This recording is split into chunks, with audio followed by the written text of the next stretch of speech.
Hi hello friends, ఈరోజు అక్షయ తృతీయ కదా. ఈరోజు బంగారం కొనిస్తే చాలా మంచిది అని అనుకుంటారు. అలా ఏముండదు. అసలు అక్షయ తృతీయలో అసలు ఈరోజు ఏం జరిగిందో తెలుసా మీకు? పరశురాముడు ఈ భూమి మీద అడుగుపెట్టిన రోజు ఈరోజు.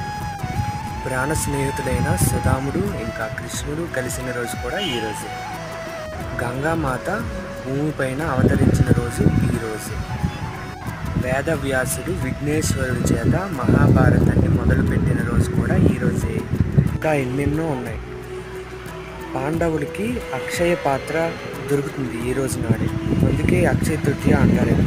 స్థలంలో చందనోత్సవం అనే కార్యక్రమం ఈరోజు చాలా బాగా చేస్తారు. This is the significance of Akshaya Tritiya. And ఈ రోజు నాడు ఎవరికైనా ఏదైనా దానం చేస్తే చాలా మంచిదని పెద్దలు చెప్తూ ఉంటారు. Bye bye.